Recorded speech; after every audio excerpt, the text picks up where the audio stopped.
Dá uma boa noite. Então, a gente está ao vivo já? Ou não? Deixa eu ver aqui. Só consultar. Acho que nós entramos ao vivo falando da deslocamento de vértebra. Isso aqui é um parlamentar, que a vida é um livro aberto mesmo. Pessoal, uma boa noite, nossos amigos do Facebook, do Instagram, também os amigos do Facebook e do Instagram do Odair. Quero agradecer aqui a participação hoje nesse bate-papo, nosso amigo deputado federal Odair, recebendo hoje com muita alegria um amigo de longa data. Faz tempo, é Rudá Risse, sociólogo, mestre em ciência política, doutor em ciências sociais. Uma alegria mesmo, Rudá, poder contar com a sua participação. O Rudá também faz parte da coordenação da ABEF, que é a Associação Brasileira da Economia de Francisco, tem promovido amplos debates na linha da educação, do qual é especialista, através do seu Instituto Cultiva, mas também na linha dos movimentos sociais, nessa proposta inovadora do Papa sobre economia, ou seja, alguém que tem contribuído muito para o debate nesse momento. E o objetivo nosso aqui, hoje, nesse bate-papo, tanto através do Instagram quanto do Facebook, nas redes tanto minha quanto do Odair, é dialogar, obviamente, com todos aquelas que têm interesse, mas buscar um olhar um pouco regional, Rudá. Amanhã nós vamos fazer uma live também com o pessoal do Instituto Federal do Sul de Minas, o reitor Brega e o professor doutor Sérgio Oliveira, que fez um estudo da pandemia de forma regionalizada, preocupado com eixos de deslocamento onde Minas tem divisa com o estado de São Paulo, Triângulo Mineiro, sudoeste de Minas e sul de Minas, Zona da Mata na divisa com o Rio de Janeiro, e fez estudos interessantes que nós vamos fazer esse debate. Eu quero já deixar aqui o convite, mas hoje a ideia é discutir educação. Como é que está a educação em Minas Gerais, essa proposta que o governo de Minas iniciou essa semana.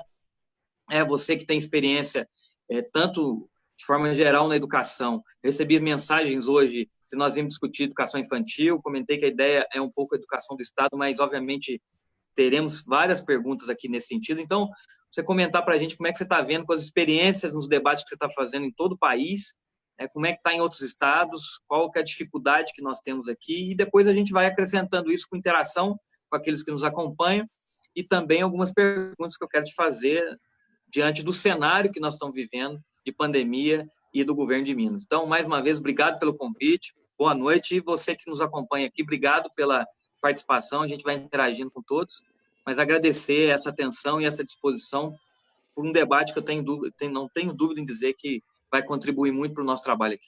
Obrigado, Rudá. Fala aí, Odair. Obrigado, Rudá, Ulisses, nosso deputado estadual. Quero agradecer e cumprimentar todas as pessoas que estão nos acompanhando aqui pelas nossas redes, pelo Facebook, pelo Instagram. Agradecer de maneira especial aqui, tem vários amigos aqui postando e cumprimentando a gente nessa noite especial, onde a gente tem a oportunidade de conversar com o Rudá, num dia também importante, Rudá, porque todos os partidos de oposição e várias entidades sociais do Brasil inteiro protocolaram no Congresso Nacional o pedido de impeachment do presidente, visto que ele não é solução para os problemas do Brasil, ao contrário, ele é parte do problema. Ele tem cometido crimes e mais crimes de responsabilidade. Então, ouvi-lo sempre é muito bom, e ouvi-lo no meio dessa travessia é melhor ainda. Um grande abraço e vamos passar a bola para você. Bom, boa noite, um abraço a vocês dois, Ulisses, Odair. Nos conhecemos já há algum tempo e na estrada, né? O que é mais interessante, né? Aliás, eu comentei rapidamente, que eu fazia tempo e não falei de quanto, da época de Regional Leste 2 da PJ, há 20 anos atrás. Exatamente o Ulisses é um garoto, o Ulisses é um garoto, continua, mas... Mas vamos lá, gente. Olha, a primeira questão que a gente tem que ter claro é o seguinte. Nós estávamos passando por uma transição no sudoeste de Minas, né? Muito importante nos últimos 20 anos, mais ou menos. Qual que é a transição? Vocês sabem muito bem que é inclusive, a imagem do sul mineiro tem a ver muito com café com leite e turismo, né? As pessoas vão para Poços de Caldas, né? E passam sempre pelos pés de café na beira da estrada. Aqui que tem o melhor café do Brasil, né? 30% a 40%, dependendo do período da produção do café exportado do Brasil, vinha do sul de Minas. Então, assim, essa ideia do turismo e da relação café com leite era o que determinava a visão da região sul e sudoeste, né? Acontece que nos últimos 20 anos houve uma mudança importantíssima no perfil econômico dessas duas regiões. E nós começamos a ter a ida de indústrias importantes de ponta, produção de helicóptero, produção de maquinário para exploração de minério, de ferro, vinda dos chineses, descoberta e o início da discussão da exploração de reservas importantes lá na região de Poços de Caldas, né, do famoso minério que o governador tanto fala, né? Ou seja, nós tivemos uma mudança importante e isso teve impacto não só no perfil da economia local, como também, obviamente, no perfil dos prefeitos e vereadores. Eu, que menino, quando viajava com meus pais para o sul de Minas, a gente passava pelas cidades, e como meu pai era uma liderança política, às vezes ele tinha contato, né? As pessoas conheciam com algum prefeito local, tal, não sei, e eram quase sempre fazendeiros de famílias tradicionais e um pessoal um pouco mais velho. Bom, quando a gente é criança, a gente acha que todo mundo é muito velho, né? Eu imagino que quando eu vi alguém com a minha idade, quando eu era criança, nossa, esse cara está com o pé na cova já. Mas eu me lembro muito disso. E quando você vai hoje para o Sul, dá para ver vocês dois, né? Que são deputados da região, né? De atuação na região. São todos jovens. E, mais do que isso, não vêm do meio rural. Ou seja, não tem a sua principal atuação, a sua família não vem do meio rural, vem de indústrias, pequenas indústrias ou serviços, né? E por que eu estou falando tudo isso? Eu estou falando tudo isso porque do Temer para cá, essa pujança territorial do sul e do sudoeste, ela começou a ser afetada duramente. Mas com a crise aberta, com o governo Bolsonaro, a crise do preço do barril do petróleo e a Covid-19, nós tivemos a formação de uma tempestade perfeita. E eu percebo, às vezes, que o pessoal do sul de Minas ainda não percebeu em que buraco que entrou. E não percebeu que é hora de se articular as lideranças locais, prefeitos, secretários de saúde, assistência social, lideranças sociais locais, eles têm que criar ou começar a discussão sobre a criação de um comitê, se não uma agência de desenvolvimento, pelo menos um comitê territorial de monitoramento, controle e protocolos para enfrentar a crise. Os setores mais afetados pelo Covid são turismo e serviços. Justamente o que eu estava falando, que marcava a visão, até pouco tempo, essa transição do sul mineiro, além das indústrias. Mas não sei se vocês viram recentemente, o último boletim mostra que a indústria metalúrgica já retraiu 75% das indústrias brasileiras desse segmento, elas ou pararam definitivamente ou reduziram a produção. Então, assim, o impacto da crise do Covid, dessa tempestade perfeita, que é o governo Bolsonaro, mais a crise do preço do barril de petróleo, mais a Covid, vai afetar, já está afetando duramente o sul do estado, né? E nós temos que começar a ficar atentos a isso. Bom, dito isso, como panorama geral, vamos para a educação. Nós temos um problema gravíssimo nesse momento, que em função da suspensão das aulas presenciais, nós estamos tendo uma ganância das empresas que querem abocanhar recurso público para conseguir implantar EAD. Infelizmente, a secretária estadual de Educação de Minas Gerais, ela tem vínculo com esses setores, né? Ela tem uma relação fortíssima com o Lehman. Então, é um setor que vem avançando muito, com muita gana, sobre a educação pública. O que se trata desse avanço é uma disputa do fundo público. E esse é o setor mais agressivo hoje em meio à crise. Ou seja, há uma conversa um pouco mal feita de que é preciso o aluno continuar estudando e para isso tem que implantar EAD. Acontece que nós já estamos vendo o que significa implantar EAD, curso à distância para a educação básica. Em primeiro lugar, 46%, segundo o último dado do ano passado, dos nossos estudantes do ensino básico em Minas não tem acesso à internet. Ou não tem computador, ou tem um celular para a família toda, ou dois, e se nós temos, digamos, um dos pais com os filhos e o outro trabalhando, a casa só tem um celular. E ele não tem como acessar, ou não tem banda larga. Então, vocês viram já, inclusive parece que a MGTV mostrou, um vídeo de uma menina junto com o irmão subindo uma montanha, longe da casa, para pegar um sinal. Isso é de uma crueldade fora do comum. Ou seja, não é possível que a gente leve a sério que isso é serviço público. Isso aí foi na Zona da Mata. Eu te mandei uma mensagem do Padre Dirley, que lamentou não poder acompanhar, porque tinha compromisso agora, comentando um fato muito parecido, mandei mensagem para você aí, de também um casal de crianças que fez isso ali em Cambuí. Sim, ou seja, mas essa é a realidade que a gente conhece, não é? Agora, você vai fazer uma criança, um adolescente, ficar andando quilômetros para poder pegar um sinal e ele não consegue acessar. E dois, eu não sei se vocês assistiram às aulas. É a concepção mais tradicional de aula, mais conservadora, que nós temos. É instrucional, não é educação. Fica aquele professor. O que é a visão tradicional? Isso daí tem qualquer manual de educação e de estudo sobre currículo. A educação tradicional, o currículo tradicional, é aquele em que o professor acha que os seus alunos não sabem absolutamente nada, não têm experiência de vida nenhuma. Então, ele fica falando o tempo inteiro para que você memorize o que ele falou. Acontece que os próprios professores, qualquer um que assiste 10 minutos já vê, estão constrangidos. Eles não estão acostumados a falar para uma televisão, para uma câmera de TV. E aí fica uma espécie de um filme mal feito, da pessoa falando 20 minutos, que normalmente, pelo que eu vi, não bate o que ele fala com o material que foi enviado para os filhos, quando eles conseguem baixar. Olha, isso aí não é possível a gente ter no terceiro PIB estadual do país.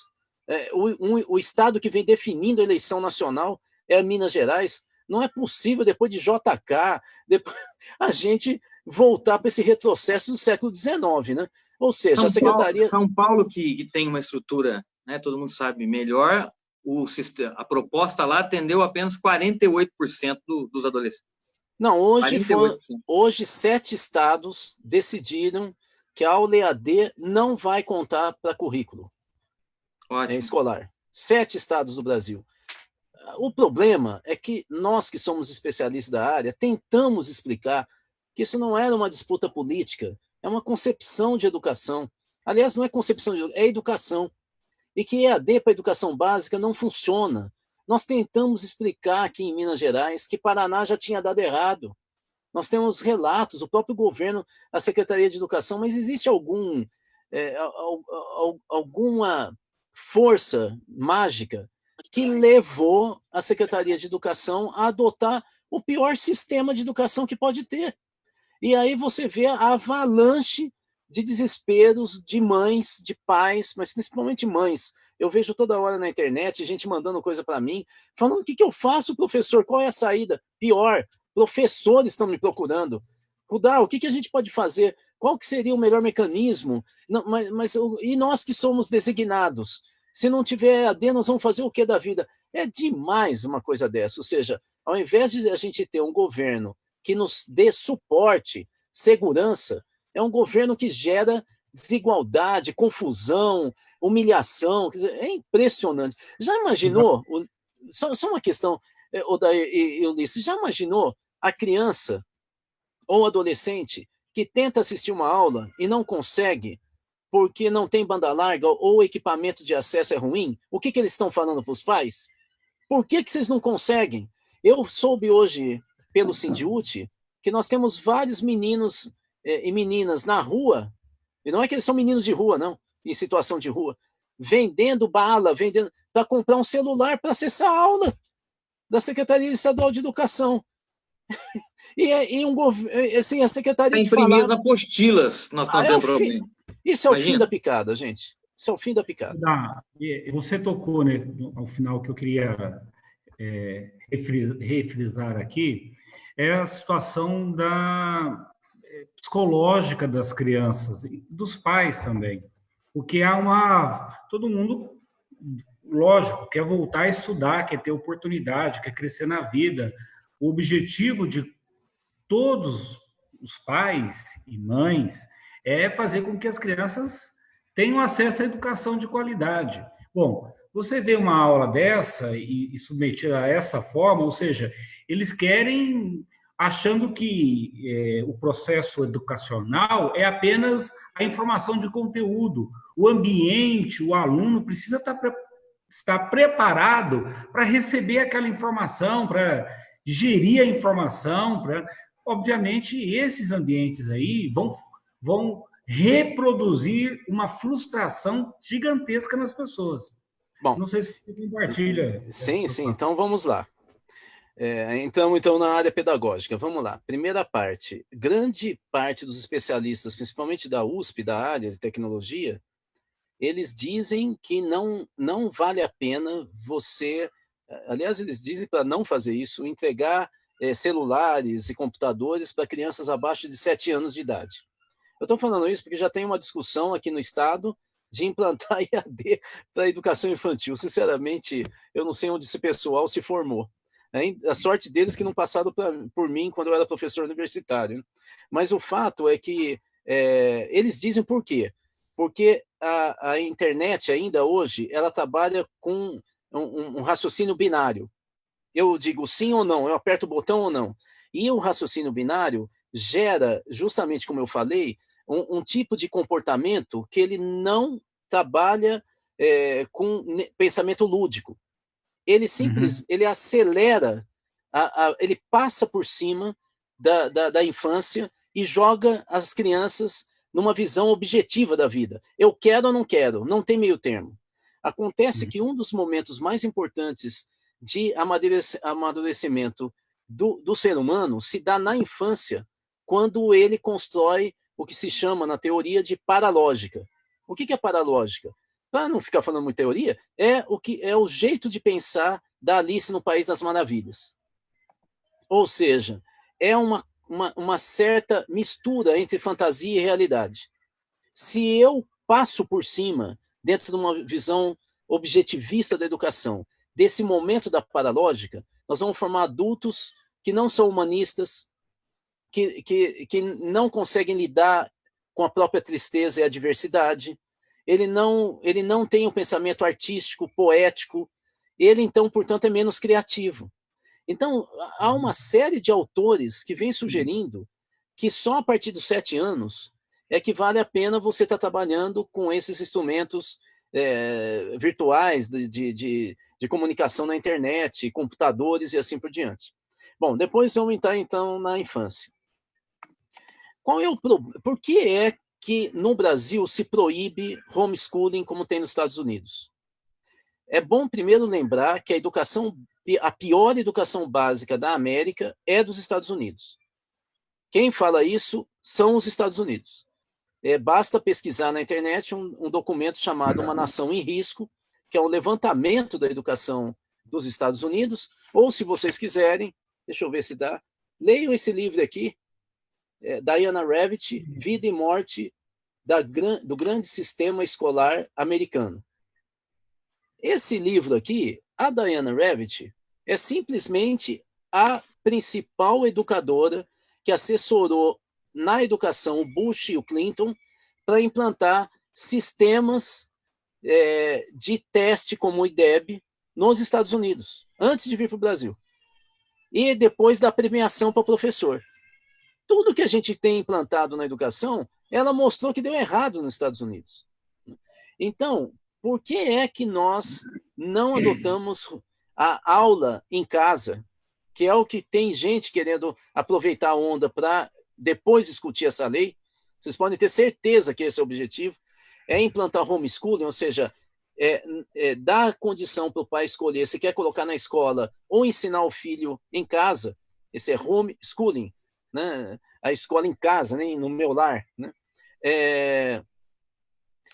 Por que a gente proibiu isso no Brasil? Porque nós, felizmente, temos educadores muito melhores do que os norte-americanos, e essa tradição de pensadores da educação acabou nos convencendo que quando a gente coloca os nossos filhos, nossos netos nas escolas, eles não estão lá só para ficar memorizando conta de matemática, fórmula, o dia que nasceu Dom Pedro I, o dia que morreu Dom Pedro II, né, que embora um apareça mais velho do que o outro, um é filho do outro. Então, não, a gente coloca na escola para socializar, para humanizar a criança, para fazer uma criança sair da sua forma egoísta de pensar o mundo, quem diz isso é Piaget, e começar a lidar com o outro e com o diferente, e pouco a pouco ele começa a perceber que as regras da família dele não são exatamente iguais às regras da outra família,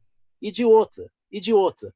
E é nessa composição de olhares sobre como que eu vivo na minha família e como outros vivem, que nasce a noção de justiça. De novo, quem disse isso foi Piaget.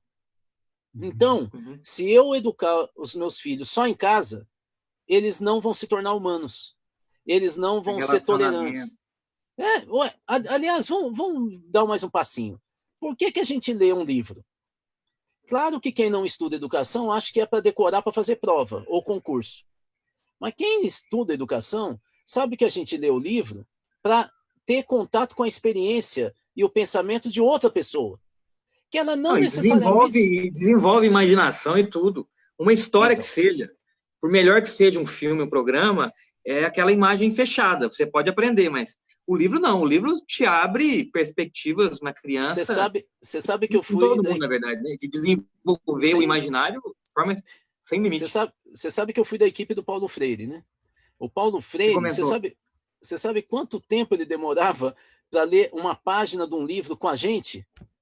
1 a 2 semanas. Era impressionante, eu ficava angustiado.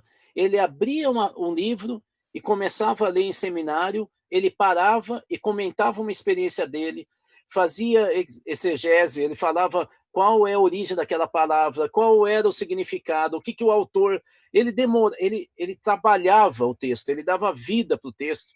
A gente começava a ver histórias, relações, outras teorias. Então, a leitura do Paulo Freire era lenta nesse sentido, porque ele parava toda hora para falar sobre como que aquele texto dialogava com a vida real.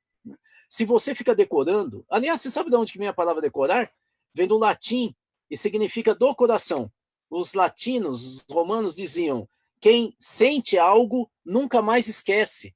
É por isso que tem escola, porque as crianças passam pelo recreio, tem disputas na quadra, na sala de aula tem dúvida, briga ou conversa com o menininho do lado, com a menininha do lado, e isso vai gerando a sociedade. Em casa, a gente não gera a sociedade, a gente gera a família, que é uma das partes da sociedade. Então, é importante a gente entender que a educação presencial na educação básica é fundamental, ela não vai ser substituída por EAD, a não ser que a gente descubra lá aqueles hologramas, né, que aparece todo mundo na sala de aula na minha frente. Por enquanto, essa tecnologia ainda não existe na educação. Então, que confronta um com o outro, que a gente vê o olhar do outro, que um fala, professora, não entendi, e o outro fala, fica quieto. Isso tudo é relação social. Bom, para finalizar essa primeira abordagem pedagógica. Mas então, se é para fazer EAD, como é que você faz? Aí que vem a falta de humildade da Secretaria de Educação. Quem usa essas tecnologias com criança e adolescente são gamers, são youtubers. Por que não discutiu com eles? Como é que eles se relacionam com o jovem? Por que eles têm 50 milhões de seguidores, 35 milhões de seguidores? Milhões! Esses caras sabem se comunicar. Vocês viram Felipe Neto no Roda Viva? Por que não teve a humildade de chamar esses caras? Eles iam falar, primeiro, tem que ser interativo. Ninguém aguenta ver um cara falando o tempo inteiro com o professor Rudá durante 20 minutos e eu fico quieto. Segundo, tem que ter movimento. Não dá para eu ficar vendo o cara estático ali mexendo no quadro.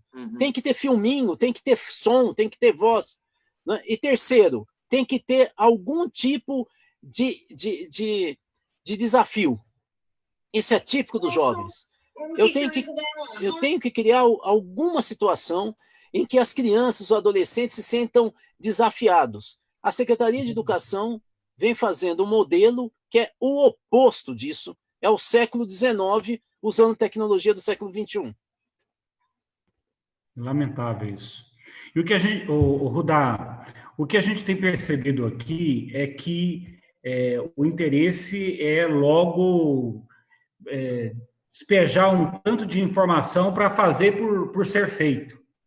E eu imagino que os pais querem é que os filhos aprendam, né? E desse jeito que eles estão fazendo, vai gerar frustração e as crianças não vão ter condições de absorver as informações das aulas desse jeito que eles estão fazendo. Qual que seria o modelo? Eu já disse que não é o adequado, mas se é para implantar, qual que seria o modelo? É a gente primeiro organizar um currículo interdisciplinar. O menino está em casa, ele está preso, ele está no meio rural, lá na casa dele, olhando o pasto ali na frente, a rodovia. O que eu tenho que fazer? Eu tenho que começar a trabalhar uma discussão sobre a realidade local, a minha vida, como que é a minha casa, o meu bairro, quais são os desafios. E todas as disciplinas discutirem com ele e ajudarem ele a pensar, analisar onde ele mora. Aí passa a ter sentido para o menino. Pensar e viver o momento, né?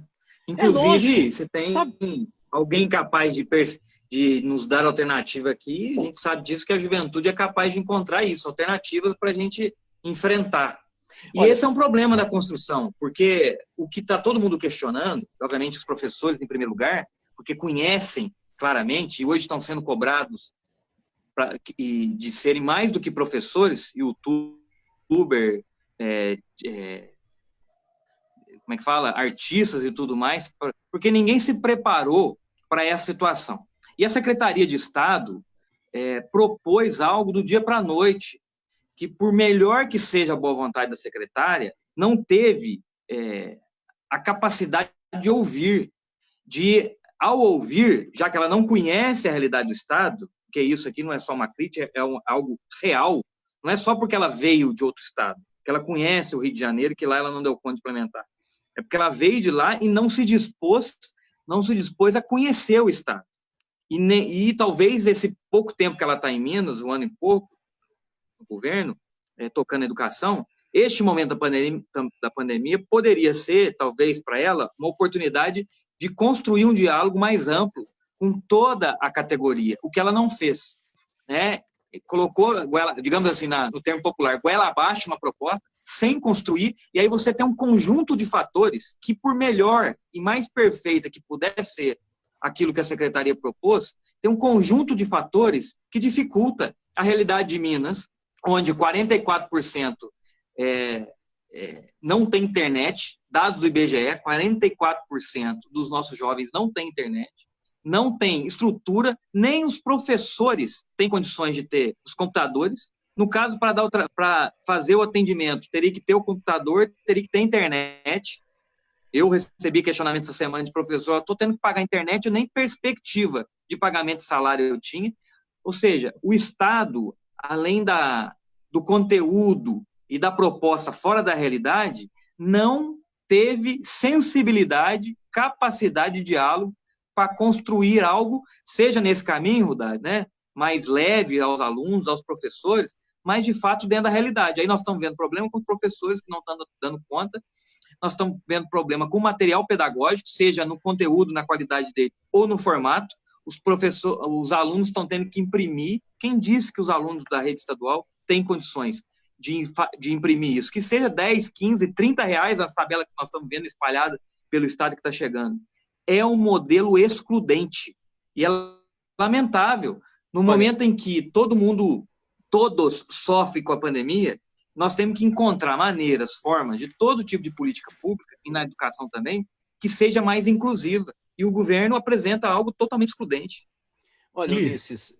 diga. Pode falar, Rodolfo. Não, eu ia perguntar para o Ulisses se eles vão contar esses dias aí como dias letivos. É uma pergunta que me veio aqui na minha rede. Não, a secretária não... Já questionamos isso na Assembleia, não afirmaram. É a intenção dela. Mas não tem jeito, porque eles vão ter claro agora o índice que eles estão duvidando dos questionamentos que estão apresentados pelos professores, superintendentes, né, diretores de escolas, que não vai atender nem metade dos alunos do Estado. Vamos pegar um dado que é o benefício que o governo propôs de auxílio aos estudantes no que diz respeito à merenda escolar, que é um bônus de R$50. Né? Das 380 mil adolescentes que teriam direito, apenas 170 mil tiveram acesso até. Isso para receber R$50. Para receber. Para fazer um cadastro e receber o dinheiro. Imagina para assistir 2 horas de aula. Professores falando aqui, pais em mensagens aqui, falando que está tendo 20 minutos de aula, falando da dificuldade. Estou recebendo as interações aqui, Rudá, que está ampliando, tem bastante aqui, aí é bom comentar algumas para não ir distanciando.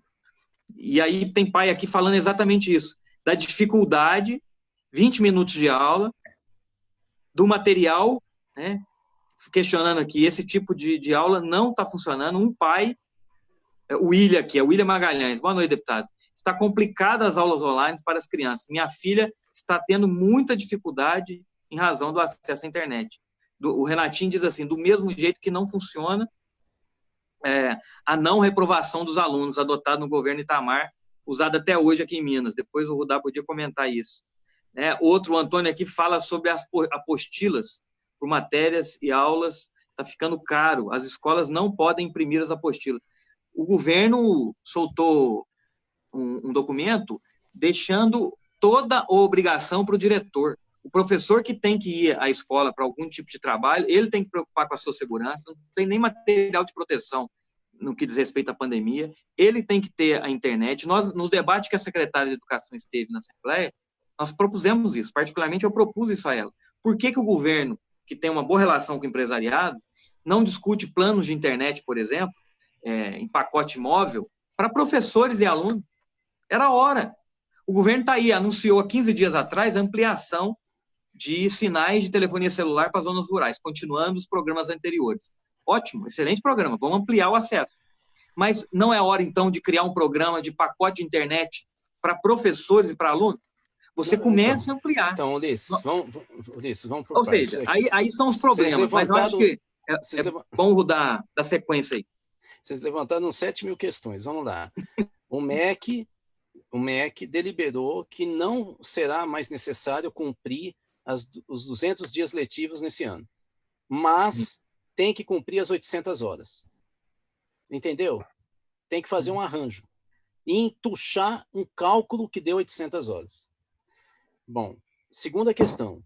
Eu estou torcendo, Ulisses e Odair, estou torcendo para que não esteja por trás disso um plano maquiavélico para que os pais fiquem angustiados por não conseguir acompanhar seus filhos e aí o governo começar a pagar voucher para os pais adquirirem pacotes EAD de empresas privadas. Porque essa é a proposta ultraliberal de privatização da educação. Foi sempre discutido isso. Então eu tenho medo, sinceramente, que atrás de toda essa bagunça esteja um plano para a gente, na volta ao novo normal, na verdade, se ter uma tentativa de privatização da educação brasileira, dando dinheiro, voucher é isso, né? Dando dinheiro para os pais escolherem onde quer colocar o filho, se quer comprar um pacote para estudar em casa. Inclusive com a tal da banda larga no voucher. Eu tenho realmente... Isso é disputa de fundo público, Ulisses. Estão se disputando quem vai abocanhar o dinheiro. O que me deixa horrorizado, até do ponto de vista pedagógico, mas não vou nem entrar nisso, é que 70% da arrecadação do Brasil vem de brasileiros que ganham até 2 salários mínimos. Isso é dado da Receita Federal. E na outra ponta, nós temos empresários e ricos que sonegam, segundo o Banco Mundial, o equivalente a 13% do PIB. Esse pessoal não tem direito nenhum de pegar dinheiro público. Eles querem ter lucro, vão ter competência e vender isso no mundo privado. Mas no setor público, nós temos que gerar direito. E eles estão disputando esse fundo público. Nós não podemos ser condescendentes, não. Não é, eles fazem algo bom. Prove que é bom. Prove que esses pacotinhos são bons. Eu sou da área. Eu ganhei prêmio da Unesco como melhor experiência de educação pública do Brasil em 2016, 2017. Eu quero que eles provem. Eu quero ver o material e vou estudar para ver se é realmente de alta qualidade. Duvido, porque eles trabalham como se fosse produção em massa. Tratam o pessoal do sul de Minas da mesma forma que trata o Vale de Jequitinhonha, que trata o pessoal de Sete Lagoas, que trata o pessoal de Teófilo Otoni, Montes Claros, é tudo igual para eles. É igual o pessoal que mora em São Paulo, em Tupã, onde eu nasci, Curitiba, é tudo igual. Índio, Macaxali, tudo é igual. Para eles é tudo igual, é tudo padronizado. Então, isso que eu tenho medo. Mas, você falou no início, Ulisses, de que a juventude é criativa. Vou dar um exemplo aqui de como que ela é criativa. E como que está à margem dessas loucuras desses desgovernos, como que está na crise, nascendo uma consciência jovem sobre a política. A Anitta falando sobre política no Twitter e no Instagram, fazendo uma certa confusão, eu acho até bonito essa... A Anitta não sabia nada, né? Eu vi lá. Mas eu acho legal como o jovem se expõe, assim, não tem muita vergonha, né? Tem vergonha, É legal porque é a verdade, né? O cara vê a Anitta e fala, pô, né, ela é a realidade de muitos, né, Rudá? O Felipe Neto, né, que é mais articulado tal, mas falou também bobagem lá no Roda Viva, falando que opressão e liberdade não tem nada a ver com política, é a base da política. Ele fez, mas eu acho bonito, porque eles estão buscando, pedindo desculpas, perguntando. Pois bem, esse clima dos dois está envolvendo muitos jovens. No sábado, depois de amanhã, vai ser lançado um movimento nacional dos jovens chamado 10 mais 10. O projeto chama 10 mais 10 porque são 10 milhões de jovens doando alimento e produtos básicos para 10 milhões de brasileiros que estão passando necessidade. Olha que coisa mais fantástica, cara. Quantas vezes na nossa vida nós vimos um movimento desse? Não é? É organizado por um pessoal super bacana que resolveu criar uma disputa, uma espécie de gincana virtual, em que eles estão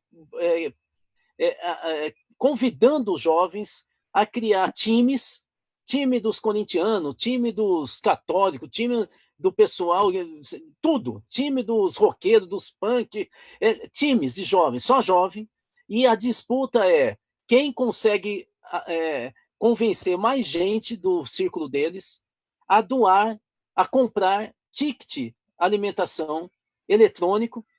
Isso tudo é auditado. Diariamente eu sei de onde que veio o dinheiro, qual time e para onde foi, para ser distribuído diretamente pelo celular ou até fisicamente para famílias no Brasil inteiro que precisam desse ticket alimentação. Então, isso é de jovem. O Estado podia fazer um mapa da solidariedade em Minas Gerais, mostrando para nós, de classe média, aonde estão as famílias que estão precisando mais, que perderam emprego, perderam o seu negócio porque fechou o comércio, porque ninguém está indo mais nesses centros, nos restaurantes, onde que estão essas pessoas e o que elas precisam, para dar uma segurança para a gente ser solidário. Não, ficam fazendo outras coisas. Então a juventude sempre acaba apontando para a gente qual é o caminho. E de novo está apontando. Finalmente, houve aqui, segundo o Odair falou, uma pequena provocação aqui, ou acho que foi o Ulisses, sobre essa história da não reprovação. Deixa eu explicar aqui, é uma questão meio técnica, mas vale a pena a gente dialogar. Primeiro, o Itamar Franco não implantou a não reprovação. Tá? Eu acho que venderam... A pergunta que chegou aqui. Acho que venderam uma informação errada aí, meio de quem não queria. A primeira coisa que é preciso saber é o seguinte: se reprovação fosse tão importante, o Brasil teria a melhor educação do mundo. Nós somos campeões de reprovação na América inteira. A Europa, onde tem reprovação, que também não existe exatamente como o Brasil, é metade do total de reprovações que nós temos no Brasil. Nós somos campeões há décadas de reprovação de aluno. Tem gente que fala que isso estimula. Eu fico até falando, então, se é assim, é melhor a gente estimular a cada médico que não consegue salvar uma vida, ele fica preso, né? Talvez estimule ele, né? Ele perde o CRM dele. Advogado que perde uma causa, ele cai o OAB dele. Ou seja, desde quando uma pessoa se dedica mais quando ele apanha, quando ele erra, né? Então, assim, a gente erra, ser humano erra. E para isso que tem educadores, né? Então, reprovação não estimula ninguém. Pelo contrário, os índices altos de reprovação no Brasil se relacionam com evasão escolar. A pessoa reprova, na segunda ela deixa a escola, né? Isso aí é um processo de seleção. O que nós tínhamos é diferente. É a ideia de ciclo, que é a ideia de quadros de todos os países da América e todos da Europa. O que é ciclo? Ciclo é o seguinte: dentro de uma etapa da vida da criança ou do adolescente, 3 anos mais ou menos, dentro daquela etapa, aquelas matérias que os alunos conseguiram atingir aquilo que a gente imagina que deveria atingir, eles passam. E aquelas que elas não atingem, nós criamos um novo tipo de enturmação para dar aula para elas naquilo que elas não estavam bem. Isso não é aula de recuperação. A aula de recuperação repete a aula que não deu certo. É um outro mecanismo de aula. Então, ele passa naquilo que ele está bom. Ele não repete o ano inteiro, mas ele passa a ter um novo tipo de estímulo naquilo que ele não está bom. E se ele, naquele tipo de aula específica, naquilo que ele não está bom, ele consegue evoluir em 2 meses, ele passa para o momento seguinte, mesmo não tendo que ficar mais 6 meses ou 1 ano naquela mesma série. Entendeu o que é isso? É muito mais sofisticado, você tem que se dedicar muito mais ao aluno, e você, na verdade, não tem uma história de repetir ou andar, chama progressão continuada. Eu, pouco a pouco, vou acompanhando e vou progredindo naquilo que eu estou bom. Eu sei que é muito técnico, deve ter ficado meio chato aqui eu falar, mas eu acho que é bom o pessoal entender. Isso daí é o que se usa na Europa, é o que dá mais certo, é por isso que a Finlândia, por exemplo, é o país, não só por isso, né, que sempre está no topo da educação mundial, porque eles adotam esse modelo, né? Não é só por isso, lá também o professor tem dedicação exclusiva, igual na universidade, né? Aí muda de figura, né?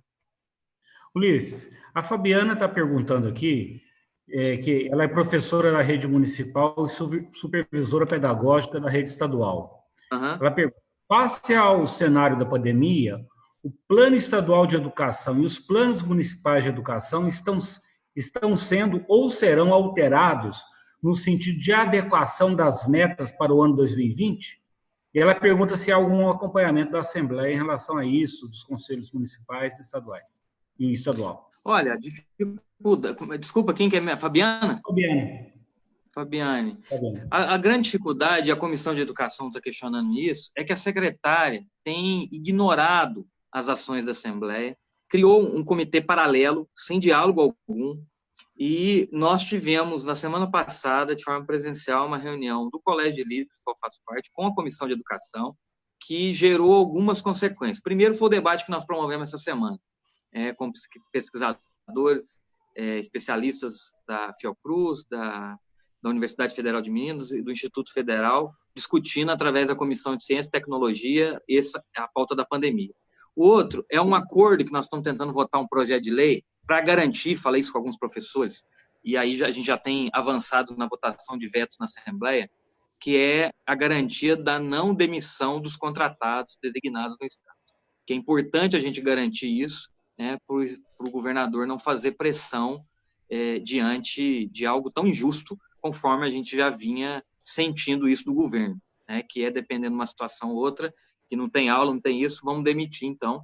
Então, nós estamos garantindo, provavelmente, nas próximas semanas, algum acordo nesse sentido. E o principal deles, reunião que deve acontecer semana que vem, da Comissão de de educação com os líderes, que aí são 4 blocos, mais o líder do qual eu represento neste momento, com o governo, com o planejamento, a Secretaria de Governo, para discutir um acordo, né, de garantia de pagamento e uso do débito, e outro é um acompanhamento e uma tentativa de um acordo, de um modelo e uma proposta para a educação deste ano no Estado. Nós estamos vendo muita dificuldade de retorno do Estado, de forma geral. A falta de flexibilização da secretaria e propriamente da secretária em ouvir a população, que está debatendo com um grupo de especialistas. Nós temos à frente da Comissão de Educação a deputada Beatriz Cerqueira, o vice, o deputado Betão, professores que conhecem, na bancada e no bloco vários deputados que são da área, criaram um comitê que estão avaliando não só o aspecto da educação, mas acompanhando a pandemia do Estado, e nós estamos querendo intermediar um diálogo que contemple isso que você está perguntando, mas o conjunto de ações do Estado que seja dialogado com toda a categoria. Não vai funcionar dessa forma. Estou vendo aqui, Rudá, multiplicou muitas perguntas, mas eu não vou conseguir fazer especificamente, porque pode alongar muito, e eu quero só avisar todos aqueles que estão nos acompanhando pelo Instagram. O Instagram, a regra da live é apenas 1 hora, mas nós estamos ao vivo também no Facebook. Então, na hora que der 1 hora, acaba no Instagram, mas nós estamos continuando no Facebook, então vocês que estão acompanhando a gente, poderá continuar essa conversa, nós vamos ficar ainda mais uns 20, 30 minutos, né, Rudá? Pode ser, né? E aí tem muito assunto aqui ainda, mas vocês estão gostando e têm interesse, pode colocar suas perguntas aqui. Nós vamos continuar pelo Facebook, o nosso Ulisses Gomes, do Odair Cunha, esse debate. Então, Odair, explicando para ela essa dificuldade que a comissão está acompanhando, está cobrando respostas, mas estamos tendo essa dificuldade, e o presidente da Assembleia, junto com o Colégio de Líderes, está intermediando junto ao governo essa tentativa de avanço. Aí eu quero aproveitar essa participação rápida aqui para comentar algumas intervenções aqui do Instagram antes que acabe e a gente não consegue responder a todos. Rudá, tem uma pergunta? Pena que a maioria... Rudá, você tem alguma aí? Aqui, vamos lá. O Antônio fala que a secretária não tem formação na área de educação, formação dela é na área tecnológica. Pergunta também, Rudá, se você tem conversado com a Macaé no sentido de trazer soluções, você tem participado, qual que é encaminhamento prático nesse sentido que vocês têm discutido no Estado? São várias manifestações parabenizando. Pena que a maioria, eu quero agradecer a Dora aqui, pena que a maioria do povo brasileiro não valoriza o ensino no Brasil. Rudá, uma das preocupações é o entendimento da sociedade sobre esse momento e, ao entender, compreender a maneira como cada um vai enfrentar essa pandemia. Eu vi outras participações suas em alguns debates, que não necessariamente é tão específica a educação, mas no que tocante à pandemia, como é que lideranças, professores, que obviamente já têm relacionamento com os alunos, mas agora, mesmo que de forma online tenham mais, podem contribuir nesse momento também de enfrentamento à pandemia, para aquela frase que você usou aqui, está todo mundo falando, para a nova normalidade, como que a gente pode enfrentar essa situação para frente, é algo que seria interessante. Eu já vi vários comentários seus nesse sentido e gostaria que você comentasse. A companheira de Avelino, lá de Poço Fundo, os alunos estão ficando estressados, né? Diz que está uma dificuldade enorme, a aula muito desqualificada, são 20 minutos apenas de aula. Tem professor comentando aqui que a secretária comunicou que vai contar como dia letivo, sim. Né? Estão dizendo aqui, o Ascânio, de Nates, falando que mandaram arquivos para imprimir para as crianças, livros de 80 páginas. Como é que consegue imprimir um conteúdo desse? Então, são vários comentários, eu vou anotando aqui, acho que já dá para você comentar de forma geral essa participação. E, por último, eu acho que a Neide Ribeiro fala aqui, ó, imagina tudo isso que vocês estão falando, como fica a situação de alunos com deficiência. Gostaria que o Rudá comentasse isso também. Está aqui pedindo. Bom, veja, deixa eu começar por essa última questão. Vou pegar um exemplo. Quem tem síndrome de Down? Quem tem síndrome de Down, ele tem uma diferenciação num par cromossômico que acaba, entre outras características, fazendo com que essa pessoa, não é que ela não consiga aprender, mas ela tem dificuldade de memorização. De tal maneira que ela, no dia seguinte, tem que começar a aula com aquilo que ela aprendeu no dia anterior. Ou seja, tem uma série de técnicas e preocupações que não dá para você pegar e tratar de maneira genérica, porque é um problema cromossômico, né? Não adianta eu pegar e ficar forçando a situação, né? Então, assim, é necessário ter um pouco de cuidado com as peculiaridades, né, de cada um dos estudantes, né? Você tem toda a razão. E eu não vi até agora nenhum plano muito claro. Pior é a educação infantil. Eu acho que aí é uma coisa mais grave ainda para quem estudou infância, desenvolvimento físico, psicossocial, cognitivo, sabe como que não é uma coisa que se faz à distância, não tem como. Ou vão fazer o quê? Vão fazer uma live de musiquinha infantil, é isso que virou educação? Quer dizer, é preciso... Nós temos 100 anos de estudos da educação moderna, não é possível que se jogue tudo isso no lixo, né? Henri Vallon, todos esses autores, não é possível, né? Isso não é, e o pior é Minas Gerais, que foi sempre um estado muito admirado pelo país inteiro, com a melhor educação do Brasil, fazer esse papel em público, né? Porque está todo mundo vendo na televisão e sendo gravado, né? Isso daí é tudo, menos educação, né? Mas a segunda questão que me preocupa mesmo é o day after, né? Vamos pegar a educação no início. Você já imaginou quantas crianças vão voltar para a escola, possivelmente lá para outubro, novembro? É isso que se projeta. Há projeções, modelos que estão projetando que nós devemos entrar numa certa estabilidade do ponto de vista sanitário no Natal só, né? Mas há projeções de outubro. Eu vou ficar com a mais positiva. Você já imaginou crianças... Hã? Como? E mais otimista. Mais otimista. Vamos imaginar, então, eles voltando na escola. Quantas das nossas crianças vão ter visto a família falir? Que tinha um pequeno negócio, um pequeno serviço, ou que os pais eram autônomos, e eles não têm mais a quem prestar serviço. Quantos vão ver seus avós morrendo, tentando ir para um hospital e não conseguindo? Ou nem sabendo do porquê morreu. De repente, lembre, nós temos 22% dos municípios brasileiros com menos de 5 mil habitantes. Esses municípios não têm hospital especializado.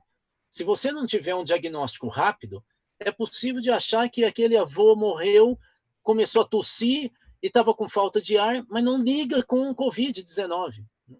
Então, quantas famílias, quantos alunos vão voltar com uma tragédia nas suas costas? Com uma tragédia familiar? Entende? Nós estamos preparando a rede estadual e as redes municipais para isso? Ou nós vamos ficar discutindo, agora acabou, vamos continuar com a aula de matemática. Abre o livro aí na página 10. Essa falta de sensibilidade faz com que eu fique muito preocupado com o futuro da educação de Minas. Ou seja, é uma visão gerencialista da educação.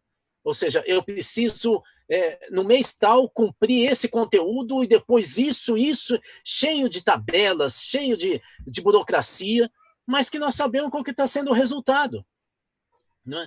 Então, assim, essa falta de humanismo, de preocupação com as pessoas, em como que nós podemos ajudar para que elas progridam, para que elas se superem, né?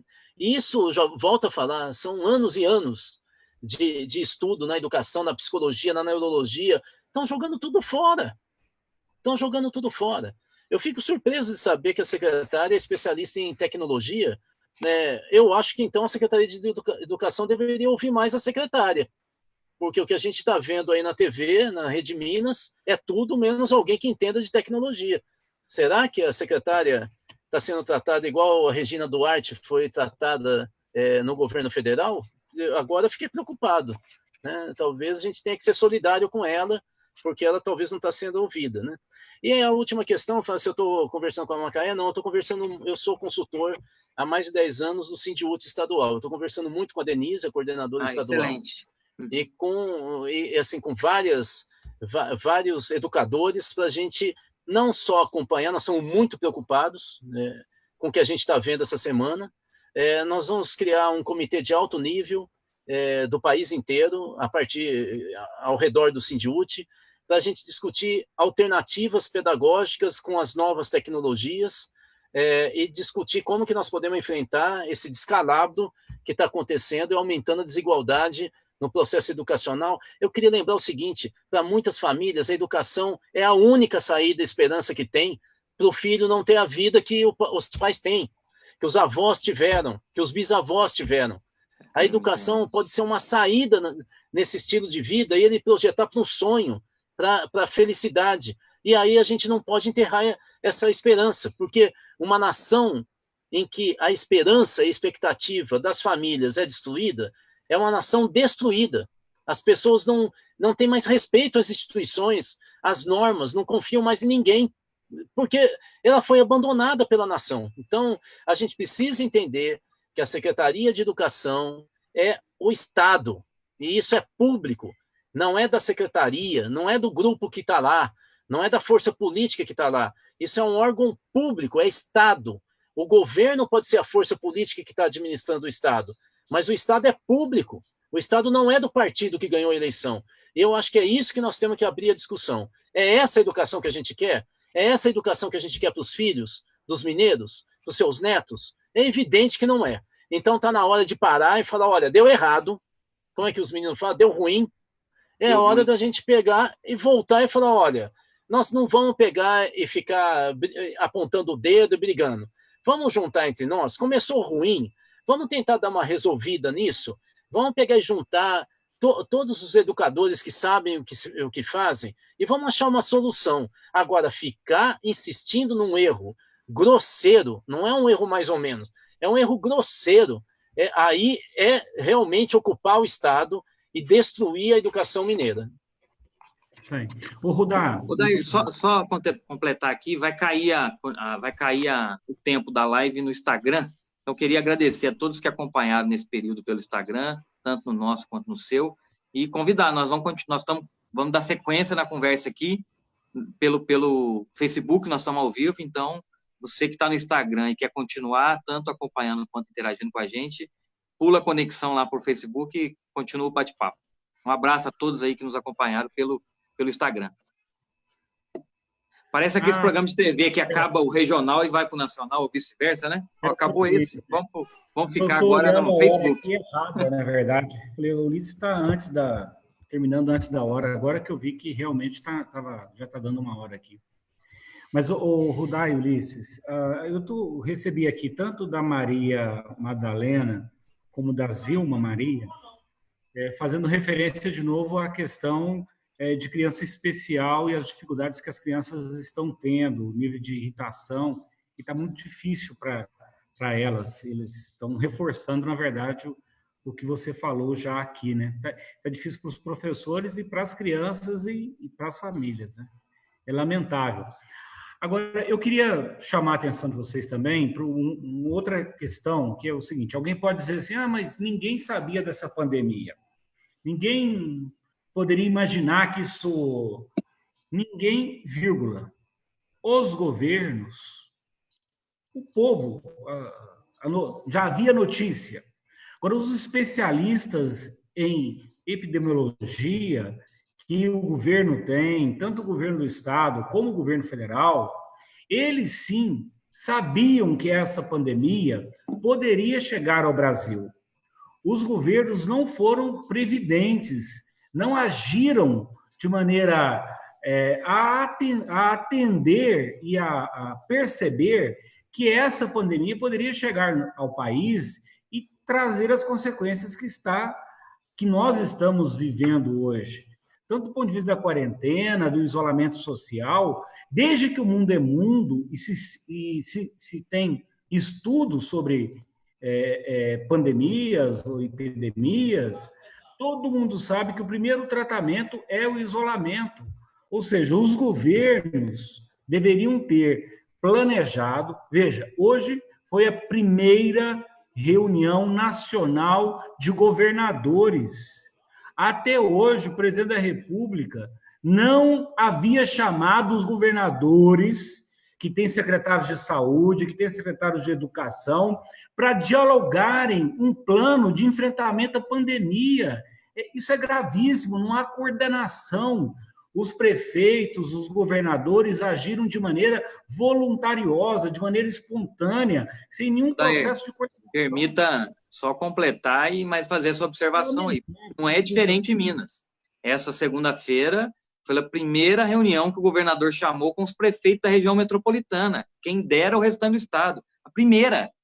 Os prefeitos foram claros. Agora não tem já. Né? Teve o prefeito de Contagem, que a entrevista dele, ele falou, eu fui sem esperança alguma e saí decepcionado. Ou seja, ele entrou sem expectativa e saiu decepcionado, que não tem o que fazer. Diz que o prefeito Calil, o prefeito de Belo Horizonte, agradeceu ao repasse que o governo pretendeu fazer e falou para ajudar outros municípios. Ou seja, isso que você está dizendo a nível nacional, infelizmente, é o que está refletindo a nível do Estado.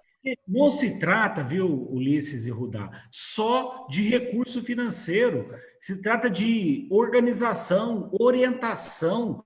As pessoas não sabem. Vocês viram hoje que cena patética do presidente da República, do presidente da Câmara. O presidente da Câmara, obviamente, com máscara, numa reunião, com máscara. O presidente da República sem máscara. Ou seja, ali é o exemplo da dubiedade de informação. Ou seja, o presidente da República acha que não precisa usar máscara. O presidente da Câmara, corretamente, na minha opinião, de máscara. Ou seja, mas o cidadão olha para aquilo e fala assim, eu uso ou não uso? É certo ou é errado? Eu uso esse equipamento ou aquele... Assim, não, veja. Vamos aprofundar um pouquinho isso, se vocês me permitem. Em primeiro lugar, é lógico que a gente já sabia dessa crise. Vocês acham que chama Covid-19 por quê? Esse número vem o quê? Vocês acham que é da família de SARS? Nós já tivemos aquela crise da gripe aviária. Poxa, o mundo já está sabendo disso há tempos, que está girando um monte de vírus perigosíssimos. E é bom, então, já que alguém falou que não sabia, que então saiba agora. Os epidemiologistas estão dizendo que essa Covid-19 é leve pelo que vem pela frente. Eles já estão dando os nomes dos vírus que podem explodir e ser muito mais perigosos do que esse. O que significa que é bem provável que a forma da gente viver em civilização mudou a partir de agora. Vou dar só um exemplo, eu acho que não sei se eu já falei aqui, que tem restaurante na Ásia que agora tem proteção através de uma placa de acrílico. Uma pessoa está distante da outra. Mudou, gente. Você vai agora em hotel na Europa, você não tem mais mesa de café da manhã, você tem um kit fechado a vácuo. Possivelmente, nós vamos acabar com o transporte coletivo que a gente está acostumado no mundo. Nós vamos ter uma espécie de Uber, de van coletiva com poucas pessoas. Não vamos ter. Sabe por quê? Porque agora a orientação na Europa é que cada passageiro tem 1 metro de distância um do outro. Isso significa tirar a poltrona do lado, tirar da frente. O custo do transporte coletivo vai aumentar violentamente. Então, não é verdade que não se sabia. Mais do que isso. Tanto é verdade que nós soubemos do primeiro caso no Brasil no dia 26 de fevereiro. Isso. A partir de março, nós começamos a ter no Brasil ações de isolamento social e de algum tipo de prevenção. A curva que estava começando a subir começou a cair em março. Aí, algum mané resolveu falar, não, é uma gripinha. E, principalmente, os prefeitos do interior, que não foram se informar, porque não estão tendo orientação, o que eles fizeram? Vamos abrir um pouquinho o comércio. Vamos abrir só as academias de ginástica. O lugar pior, fechado, em que você faz exercício, a tua respiração aumenta e você, portanto, dispersa pela saliva, se você estiver contaminado, o vírus naquele ambiente. Uma loucura. Sabe o que aconteceu com a curva? Que estava começando a declinar? Explodiu. E agora nós temos 1.000 mortes por dia. Então, assim, claro que sabia. Se não sabia, por que é que a gente conseguiu se conter lá em março? E por que agora nós estamos vivendo uma curva que dificilmente nós vamos conseguir segurar agora? Porque quem está morrendo agora foi infectado há 15, 20 dias atrás. É isso que a gente tem que entender. É que a loucura começou 15, 20 dias atrás. E ainda tem gente saindo de carro. Tem que abrir o comércio, tem que prender esse pessoal. Tem que prender, porque eles estão pregando o assassinato em massa. Tem que prender. Esse pessoal não pensa no Brasil e não pensa no outro. Tem que prender. Isso é um crime que eles estão cometendo. E é só que aqui no Brasil tudo afrouxa, não é? Bom, aí eu quero fazer, na verdade, é uma provocação a vocês dois. Como cidadão, já que o Ulisses falou que eu estou falando de muita coisa. O PT, o PSB, o PCdoB, o PDT e o PSOL juntos, eles possuem 1.100 prefeitos no Brasil. 1/5 do total de prefeitos. Os 5 partidos do centro-esquerda possuem 11 mil vereadores. 1/5 dos vereadores do país. Será que não era hora da gente começar a dar orientação nesse momento para esse bloco de esquerda, para mostrar para o resto do país o que é centro-esquerda? Como que nós, na prática, fazemos o que o Bolsonaro devia fazer, o que o Zema devia fazer? Criando orientação para os vereadores, dando informação correta. Veja só, vocês são do PT. Nós tivemos vários ministros da saúde. Eu, recentemente, entrevistei, depois vou dar aí para vocês o endereço do site que nós criamos para dar informação do que está acontecendo para todo mundo. Nós entrevistamos o Arthur Quioro, que foi ministro da Saúde. Ele deu uma aula para a gente na live que a gente fez, junto com a Ana Costa, que foi presidente da Associação Latino-Americana de Saúde Social. Eles explicaram o que a gente tinha que fazer para conter, quais eram os problemas sobre medicação, explicaram que a vacina, se achar hoje, que não achou, a vacina para o Covid-19 só vai sair em outubro do ano que vem, porque ela tem que passar por vários testes, inclusive para se estudar efeito colateral. Ele pode matar a Covid, mas pode matar a pessoa também. Então não dá porque matou o Covid, vamos colocar cloroquina aí para todo mundo tomar, né? Tem que ter cuidado com isso, né? Estamos falando de saúde e vida, né? Então, assim, esse pessoal todo poderia criar um governo paralelo do centro-esquerda, se juntar aqui em Minas, criar um governo paralelo e ocupar o espaço que o Zema deixa aberto e o Bolsonaro também. Não é tanto para a gente começar a fazer disputinha eleitoral, é mais para salvar vida, gente. Então, assim, um prefeito de cidade pequena precisa, nesse momento, fazer uma barreira sanitária na entrada e saída da cidade? Ou isso é um exagero? Se fizer uma barreira, tem que fazer o quê? Tem que desinfectar? Tem que pegar e medir a temperatura de quem está no carro? Quando uma pessoa adoece e tem que ir numa ambulância para um hospital regional para ir para a UTI, como é que se faz esse caminho, esse trajeto? A hora que para num posto para encher o tanque ou tomar um café, para como? Afinal, eu estou com um doente ali comigo. Se eu vou abastecer, aconteceu algum problema, eu tenho que ter alguma... Nós não temos protocolo, gente. Nós não temos protocolo. Vou falar uma situação que está me deixando angustiado. O PT, a maior cidade que o PT governa em Minas Gerais é Teófilo Otoni. O prefeito de Teófilo Otoni resolveu abrir o comércio. Ele acabou de abrir o comércio e sabe o que aconteceu? Explodiu o número de casos de Covid. E aí surgiram 4 mortos. Ou seja, eu queria sugerir, eu sei que vocês estão trabalhando feito louco, eu estou acompanhando, mas eu queria sugerir que vocês fizessem uma reunião virtual com a direção estadual e tentasse trazer os vereadores de Minas, pelo menos Minas dá o exemplo, e começar a fazer reuniões com os prefeitos, com os secretários de saúde, com vereadores, com lideranças sociais por território, por exemplo, na região sul, sudoeste, zona da mata, para dar orientação, trazer esses caras que são feras, sanitaristas, e dar orientação, olha, faça isso. Alguém perguntar, mas nós temos recurso para pagar quem ficar preso no mercado? Claro que nós temos recurso. Se dá dinheiro para banco, para não falir, não dá dinheiro para um cara que tem um negocinho pequeno lá, e não vem falar que nós temos muito mais gente que vai precisar de dinheiro com um negócio pequeno do que banqueiro. Dá uma olhada no que o BNDES transfere de empréstimo. Então, assim, é importante. E aí, então, eu gostaria de fazer, depois dessa provocação, tentar organizar um pouco uma pauta que a gente precisa hoje. Primeira coisa, precisamos organizar as ações de solidariedade. Eu gostaria que na Assembleia Legislativa, Ulisses, nós tivéssemos um mapa da solidariedade, identificando onde estão as famílias que mais precisam de ajuda em todo o estado de Minas. Se não der para fazer lá na Assembleia, pelo menos que a gente faça sobre o sul de Minas. Pelo menos vocês que são engajados no sul de Minas. Aonde que a gente tem? Aonde que estão as famílias que estão ou em situação de pauperização, perder emprego, e o que elas estão precisando? E aí a gente juntar os solidários com quem necessita. A gente está precisando organizar a solidariedade em Minas Gerais. A quantidade de gente que está doando cesta básica nas periferias é enorme. Igrejas, movimentos sociais, sindicatos, tudo desestruturado.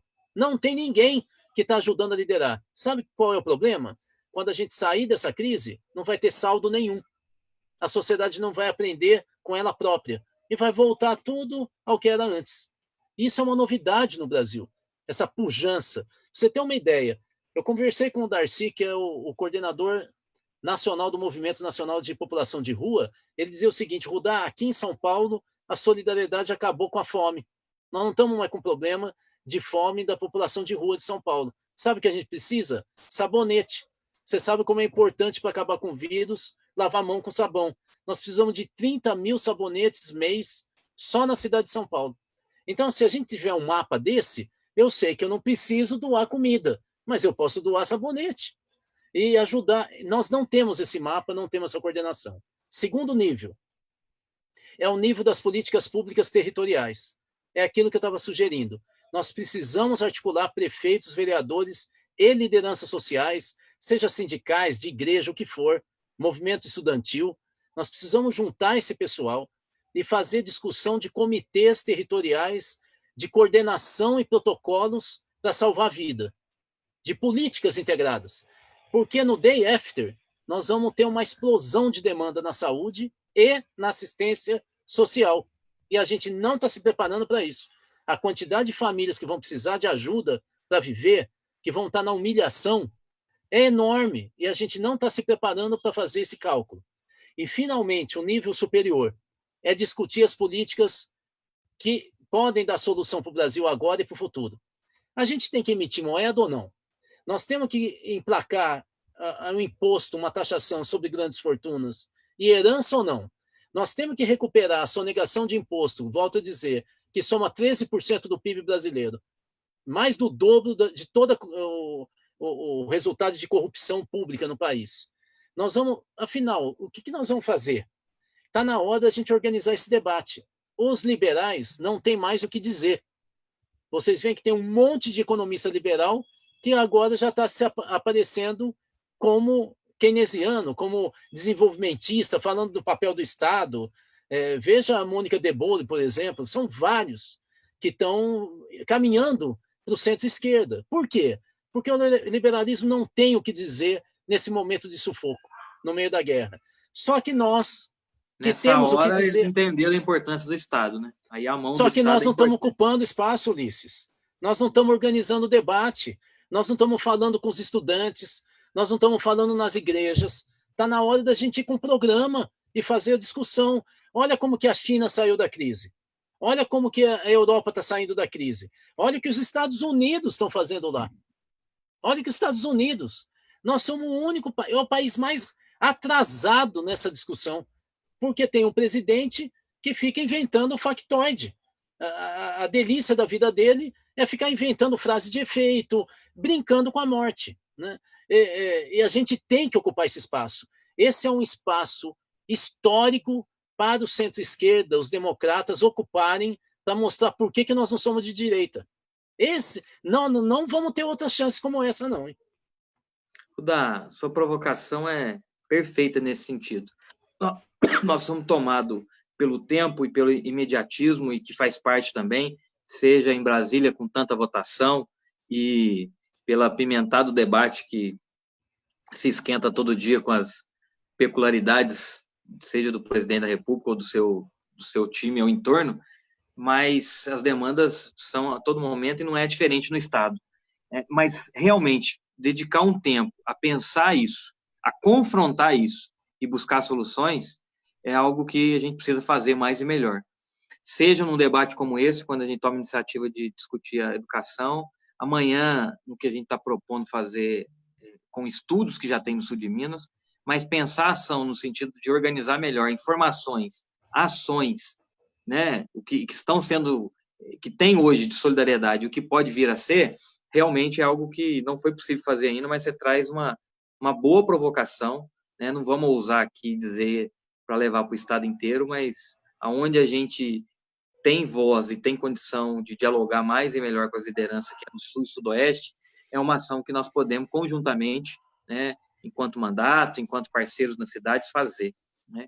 As questões partidárias que você traz, né, tanto do campo de esquerda quanto na busca de um diálogo, a gente tem tentado fazer, mas não é uma tarefa, bom, você sabe muito bem disso, não é uma tarefa simples diante de uma discussão ampla que é feita, debate a todo momento, a radicalização tem dificultado isso, e sem querer chorar o leite derramado, mas reconhecendo que, como a gente não foi capaz de começar assim, inverter, por mais necessário que seja a curva agora, ela é mais desafiadora. Porque se o Brasil tivesse parado, nós estamos há 20 dias praticamente eu falava um pouco antes com o professor do Instituto, preparando a conversa de amanhã, mas exatamente no dia 18 de março, nós paramos em Minas Gerais, parou as aulas, parou tudo. Uma data que eu guardo de forma muito particular, porque foi no aniversário da minha filha, né? A gente saiu de Belo Horizonte, voltando para Itajubá, e ela no caminho, falando, papai, por que esse vírus tem que vir logo no aniversário das crianças? Era o aniversário dela, mas ela falou das crianças.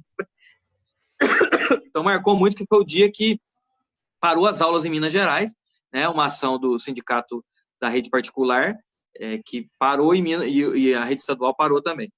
Mas, ou seja, nós estamos falando já há mais de 60 dias e que cada prefeitura tomou seu rumo e tudo mais, e você conseguiu unificar o discurso agora, depois dessa polarização e enfrentamento político.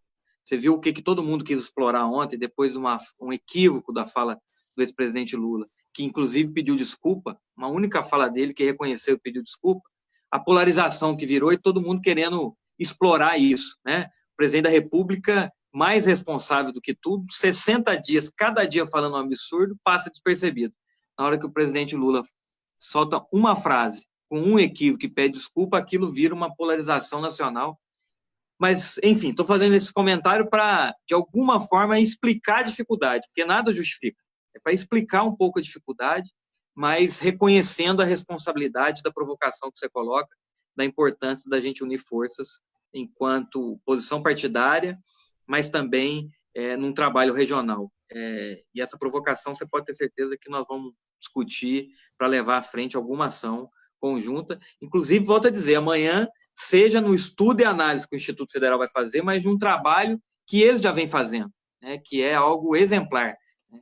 Uniram, então, hoje mesmo, acolhi alguns representantes do Instituto Federal que estiveram aqui em Itajubá, estiveram em 6 instituições entregando álcool em gel que eles estão produzindo. Nós identificamos algumas entidades, até cachaçaria que doou álcool para o Instituto, eles estão conseguindo produzindo outros materiais, ou seja, a própria instituição pública se organizando e promovendo isso. Vamos juntar essas forças todas, social, política, econômica, juntar numa base de informação com uma base de ação. Isso está faltando e nós vamos tentar fazer. Rudá, a sua provocação é positiva porque ela chama atenção para uma ação que precisa ser feita de maneira organizada entre o PT e os outros partidos de esquerda, o PSB, o PSOL, o PCdoB, o PDT. Nós estamos buscando uma unidade nacional em torno de um programa alternativo ao que está no Brasil nesse momento.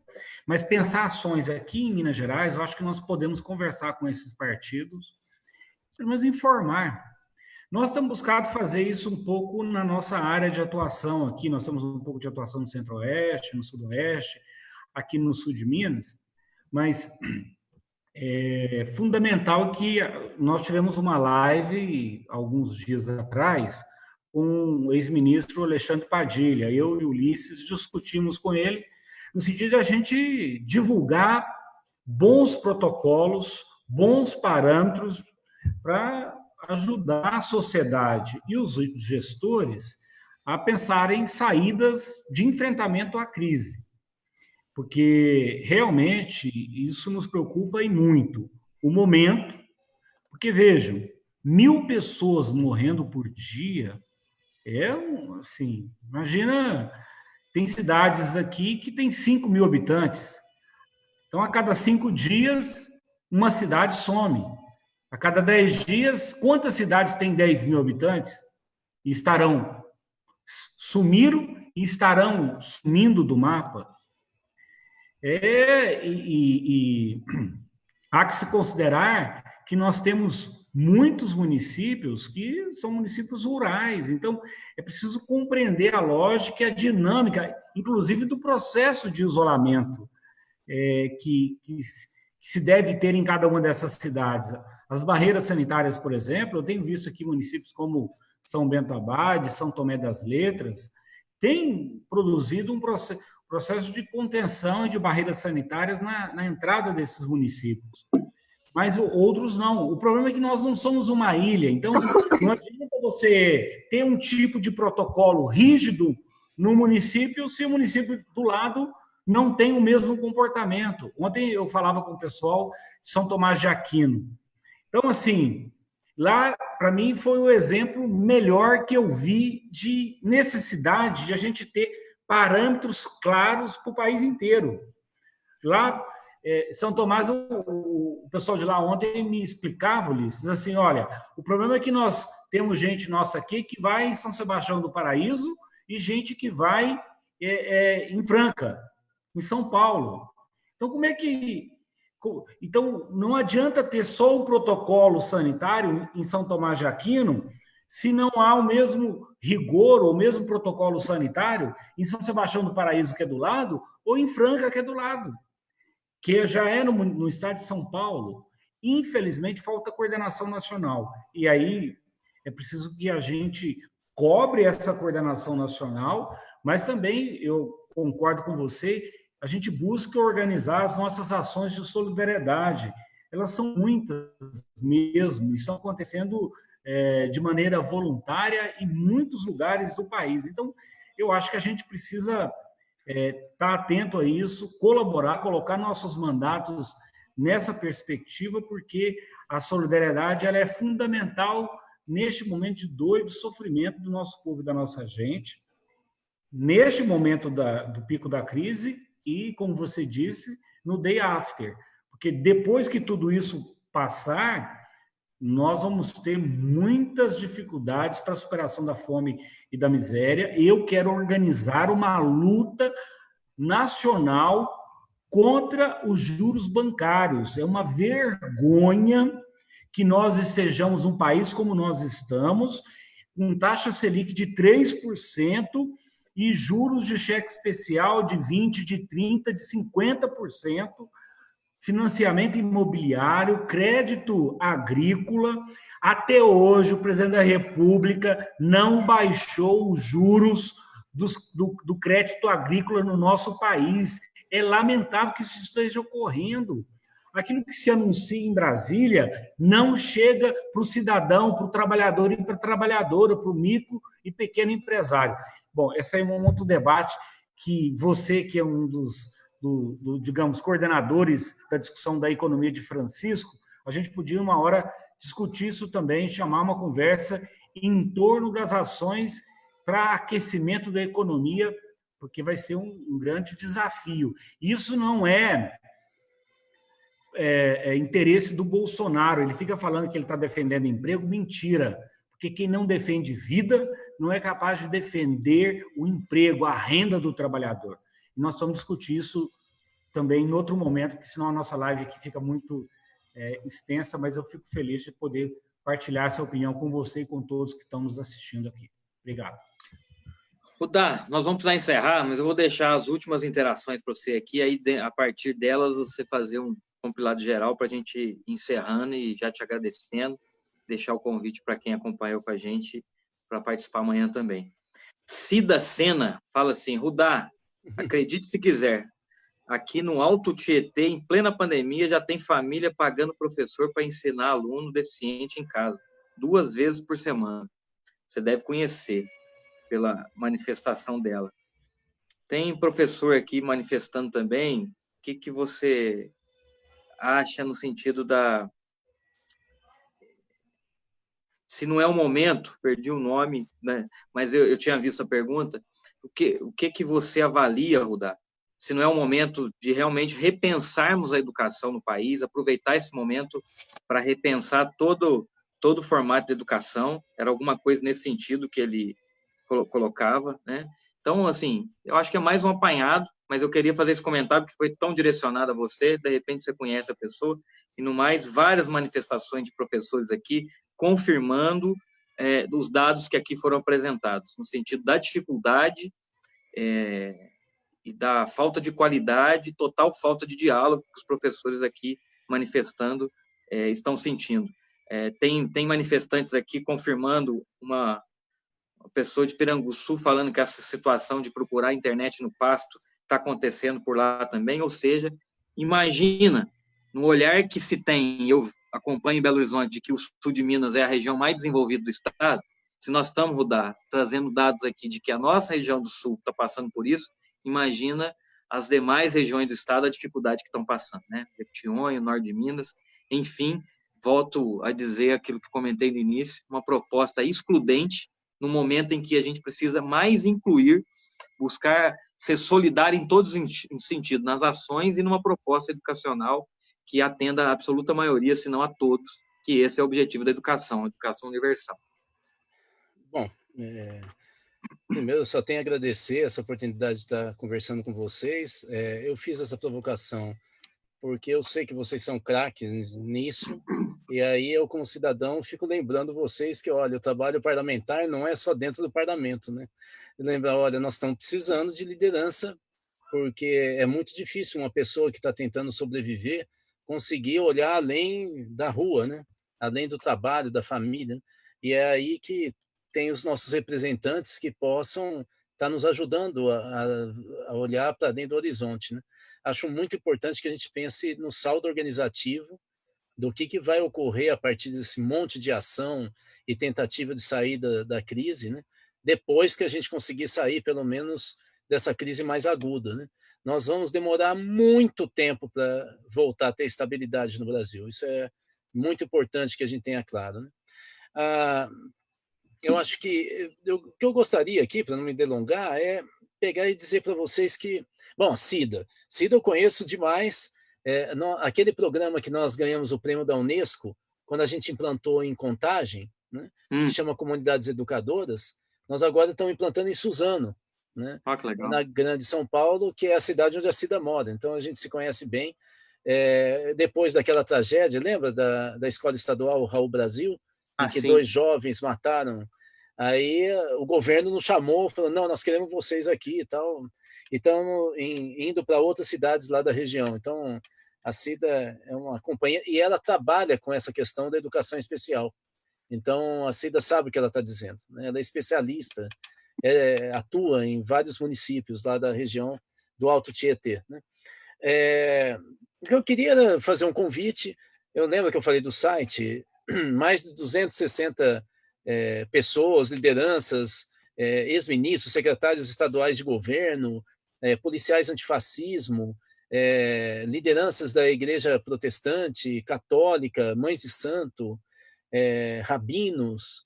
Pô, se eu começar a falar aqui, a quantidade de gente envolvida é tão grande, nós resolvemos criar um site que se chama unidadenadiversidade.com.br.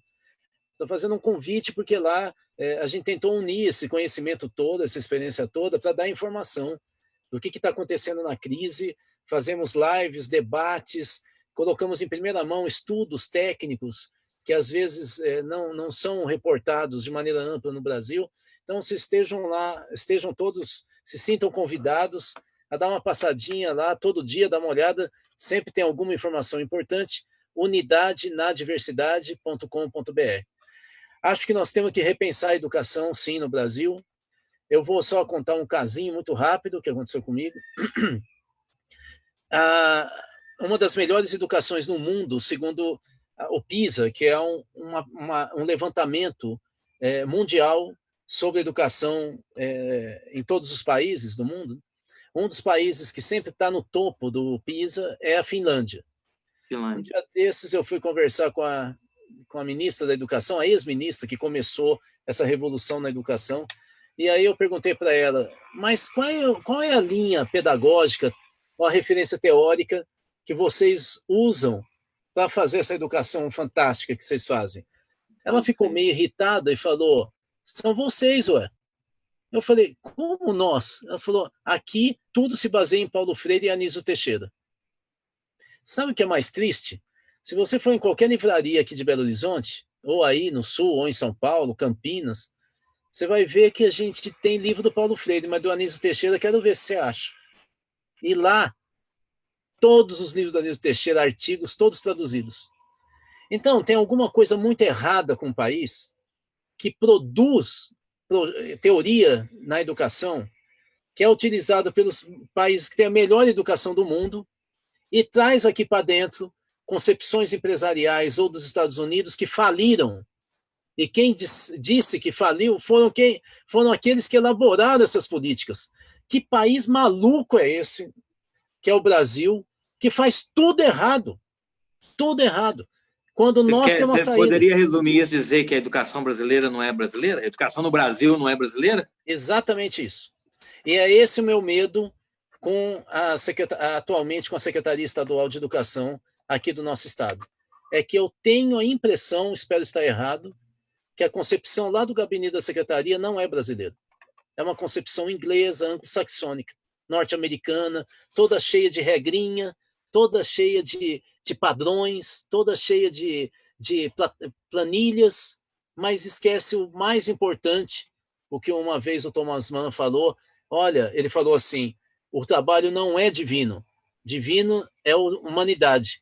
Eu acho que a Secretaria de Educação, eu desconfio que ela esquece que divino não é a planilha, divino são os nossos alunos, as nossas crianças, os nossos adolescentes. É isso, gente. Uma boa noite, muito obrigado pela oportunidade. Muito bem, Rudá. Obrigado. Rudá, muito obrigado pela participação. Eu não ouvi. Agradecer a participação de todos que... Rudá, o tema da educação, aí o Odair pode despedir também, eu vou deixar uma pergunta aqui fora do contexto, mas eu fiquei curioso para ouvir sua opinião também, então eu vou atender o pedido do Douglas, que mandou uma pergunta no finalzinho aqui.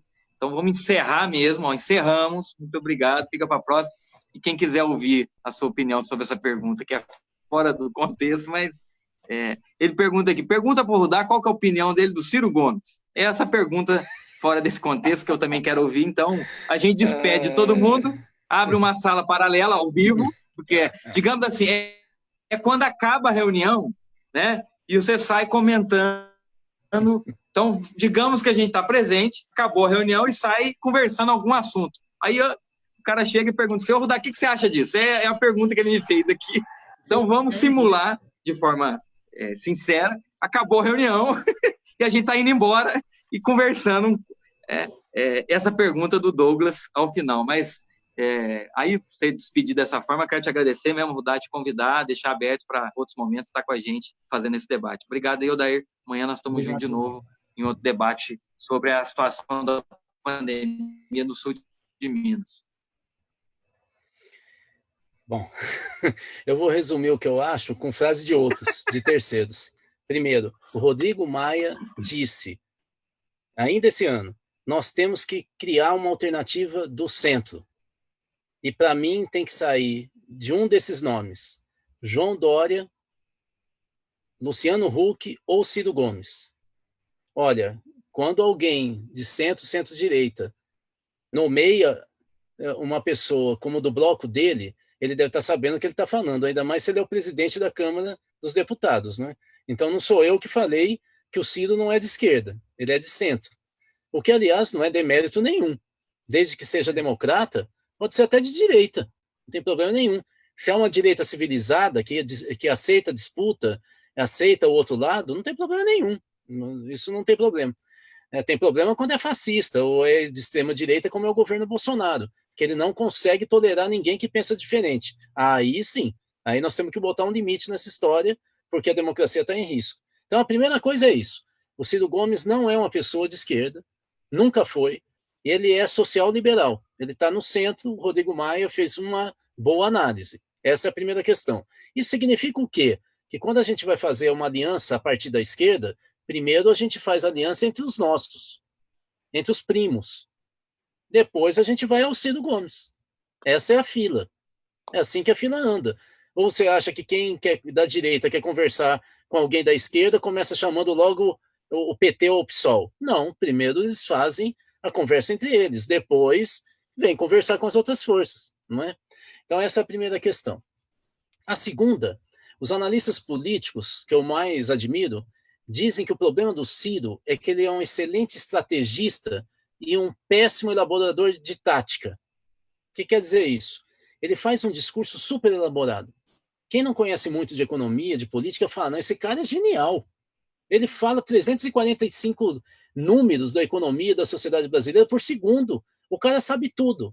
Aí ele abre a boca para falar de política. E ele destrói tudo o que ele tinha falado sobre o que é o país e poderia ser. Ele pega e briga com quem ele não devia brigar. Ele tem uma incontinência verbal fora do comum. Então, assim, o Ciro Gomes, ele é um bom candidato para ser reitor de universidade, ou para ser ministro, porque ele não consegue, de fato, liderar democraticamente quem não pensa como ele. Essa é a dificuldade. O Ciro Gomes é uma pessoa dos 12%. Isso não é pouco. Isso não é pouco. Mas ele não traz consistentemente um projeto nacional porque ele tem dificuldades pessoais. Não está na formação dele isso. Vou só para dar um último dado. Qual é o problema de fato do Ciro? É que ele não tem vínculo com as igrejas, ele não tem vínculo com os empresários, ele não tem vínculo com o movimento estudantil, com o movimento social, com a organização popular. Mas onde está a base social do Ciro? Ele é um movimento dele mesmo. Olha, infelizmente, a gente sabe que um Brasil de dimensões continentais, uma pessoa que não tem inserção social, que não consegue dialogar e liderar movimentos sociais, instituições, é uma pessoa que tem um horizonte limitado. Esse é o problema do Ciro, na minha visão, na minha análise. Ele não é um mau sujeito, nós temos que dialogar sempre com ele, ouvi-lo, mas nós temos que dar a verdadeira dimensão dele. Não é possível compará-lo a outras lideranças sociais no Brasil, que têm muito mais voto, têm inserção social, e quando falam, inclusive, como você disse de um deles agora há pouco, gera uma comoção nacional porque falou uma besteira. E falou mesmo, uma baita de uma besteira. Mas se gerou comoção, é porque ela é importante. Como dizia um líder sindical dos bancários quando eu era jovem, falava assim, Rudá, onde não tem briga, não tem poder. É só onde tem poder que tem disputa. Esse foi o bastidor da nossa live. Valeu, Rudá. Oi. Isso. Deixa eu fazer mais uma. Faz, Não, é porque é o seguinte, eu sou da Frente Parlamentar Católica e hoje essa Frente Parlamentar fez uma lavação de chão, vou dizer assim, sabe aquela expressão, passar pano, para dar uma melhorada na imagem do Bolsonaro, agora que ele está em queda. Alguns líderes da Frente Parlamentar Católica inventaram de fazer uma reunião de redes católicas, de alguns padres e de deputados, fazendo louvação ao Bolsonaro. Certo. A grande questão que eu trago para você é assim, o Bolsonaro, na sua opinião, pelo comportamento público dele, ele é cristão? Não, não, isso é evidente. Ele não é cristão. Cristão é humanista. Cristão tem a ideia, tem no centro da sua ação a humildade, porque cristão ele sempre luta para ser melhor do que ele já é. A luta é consigo, não é com o outro. Cristão não prega o ódio. Por que não prega o ódio? Porque sabe que todos nós somos irmãos. Aliás, essa é uma questão bem interessante. Quando nós que somos cristãos, a gente fala que nós amamos a todos, tem uma certa confusão para quem não é. Não é porque nós amamos a todos que a gente concorda com todos. Diferentemente, deixa eu explicar, é porque nós sabemos que nós somos todos irmãos, ou nós acreditamos nisso, que o Pai é o mesmo. Isso significa o quê? É a mesma coisa que lá em casa. Eu tenho um irmão mais novo, que às vezes fica me pegando no pé. Eu fico com raiva dele, mas eu não mato meu irmão. Eu não mato. Eu estou toda hora respirando fundo e falando, oh, meu Deus. E tem outras horas que eu que pego no pé dele. Então, assim, e amar não significa concordar com tudo, mas não significa fazer arminha. Não significa que aquela pessoa é safada, falar que ela é safada, que ela tem que ser presa, que ela tem que morrer. E isso não. Isso não. Porque quem é cristão sabe que nós somos irmãos. Esse é o nosso limite. Portanto, quando a gente fala do Bolsonaro, a gente não vai falar ele tem que morrer. Ele não faz parte da nossa comunidade. Claro que ele faz, mas não significa que eu tenho que concordar com ele. Significa que eu tenho um limite ético e moral para lidar com ele. Eu tenho trava, algo que ele não tem. Ele não precisa ser cristão, de jeito nenhum, mas ele não pode usar a nossa fé para fazer politicagem. Isso ele não pode. E digo mais, eu sou da coordenação da economia de Francisco e Clara no Brasil, que é esse chamado do Papa por uma nova economia e para a mudança dos currículos das faculdades de economia no mundo inteiro, mas eu também sou o coordenador do Pacto Educativo Global, que o Papa lançou em setembro. E eu posso dizer claramente que nós do Pacto temos diferenças radicais com o ministro Weintraub, que é o delegado na educação do presidente da República. E eu não posso dizer em nome dele, mas pelo que eu conheço, e se vocês quiserem eu posso mandar todos os discursos e falas do Papa, é exatamente o oposto do Bolsonaro. E o nosso líder maior na Igreja Católica é o Papa Francisco. Então, ele talvez valesse a pena, o Bolsonaro, se quer ser cristão, dele se converter ao cristianismo. Seria bem importante para talvez... Não é nem o catolicismo, né? Que ele se diz católico. Mas para ser católico, primeiro tem que ser cristão.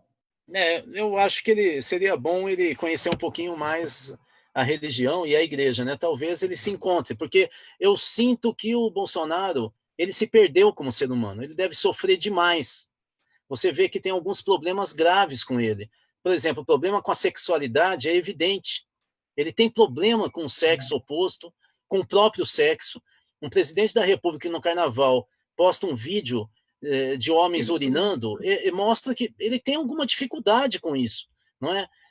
Ele não conseguiu construir uma família harmoniosa, ele jogou um dos filhos dele para disputar eleição para vereador no Rio com a mãe. Que cristão que faz isso? Né? Inclusive, ele tem uma preocupação, isso está publicado em vários lugares, enorme com o filho Carlos, porque ele sabe que ele traumatizou o filho. Ele tem medo, né? Basta ler, como que se chama? A Tormenta, esse livro que conta um pouquinho, para ver as passagens de como que ele tem um pavor do filho cometer alguma atitude que possa criar algum problema na saúde dele, né? O Bolsonaro tem uma preocupação imensa, porque ele sabe que criou uma situação delicadíssima, jogando o filho com 17 anos para destruir a mãe numa eleição do Rio de Janeiro. Os outros mais velhos não entraram nessa aventura, mas o Carlos entrou e hoje fica pagando e cobrando isso do pai. É uma situação muito triste que quem é cristão, quem é católico, tem que também pesar isso. Quer dizer, esse cara faz e fala essas atrocidades porque ele sofre muito. Ele não tem paz dentro dele. Ele não tem alegria de ver o outro e sentir que ele é uma pessoa que está fazendo algo de bom para o Brasil, para os brasileiros. Né? Ele tem que ir para o ataque, ele tem que destruir, ele tem que ter um inimigo, e ele tem que ser vendedor de remédio. Quer dizer, que presidente da República no mundo é vendedor de remédio? Quer dizer, é algo realmente para se pensar e para a gente ter compaixão com ele e pedir para que ele possa encontrar o seu caminho, ter paz, né? Só que nós temos que, ao mesmo tempo, salvar vidas e criar uma situação paralela que ele está criando para que a gente possa ser cristão, não é? Já que ele tem essa dificuldade toda, que a gente possa dar o caminho, né? Eu acho isso. Cristão ele não é. Eu não tenho dúvida nenhuma, ele não é. Usa todas as igrejas que ele pode, fala mal do ser humano, não é cristão, infelizmente. Ele talvez desejasse ser, né? Tá bom, gente. Gente, obrigado. Falei. Tenho que agora ver o meu netinho, gente. Então, corre lá, cara. Obrigado. Uma boa noite a todos que nos acompanharam até esse momento. Um abraço. Obrigado a todos que nos acompanharam. Tchau, tchau.